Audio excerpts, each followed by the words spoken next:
திருவாதிரை களி செய்ய போகிறோம். 1 கப் பச்சரிசி, அரிசி பொரியிற அளவுக்கு வறுத்துட்டு தனியாக எடுத்து வச்சுக்கலாம். 2 ஸ்பூன் பைத்தம்பருப்பு நிறம் மாறுற அளவுக்கு வறுத்துட்டு அரிசி பருப்பு ரெண்டையும் ஆற வச்சு மிக்சி ஜாரில் சேர்த்து 2 ஏலக்காய் சேர்த்து கொஞ்சம் கொரகொரப்பாக அரைச்சிக்கலாம். இது இருக்கட்டும். 1 கப் அரிசிக்கு 2லிருந்து 2.5 கப் தண்ணி சேர்க்கலாம். நான் இன்னைக்கு 2.5 கப் தண்ணி சேர்க்கிறேன். 1 கப் வெல்லம், பாகுப்பதெல்லாம் தேவையில்லை, வெல்லம் கரைஞ்சாலே போதும். அரைச்சதை சேர்த்து நல்லா மிக்ஸ் பண்ணி விடணும். 1 பிஞ்ச் உப்பு, கொஞ்சம் கெட்டியானதும் துருவன தேங்காய் சேர்க்கணும். என் குழந்தைங்களுக்கு தேங்காய் பிடிக்காது, அதனால நான் தேங்காய் ஸ்கிப் பண்ணிடுறேன். 2 ஸ்பூன் நெய்.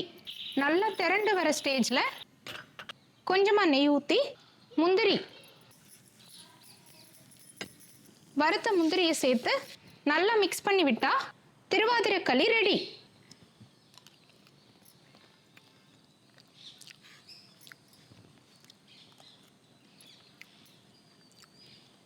குழந்தைங்கள்ல இருந்து பெரியவங்க வரைக்கும் எல்லாருக்குமே இது ஒரு ஃபேவரட் டிஷ்ஷாக இருக்கும். கண்டிப்பாக ட்ரை பண்ணி பாருங்கள்.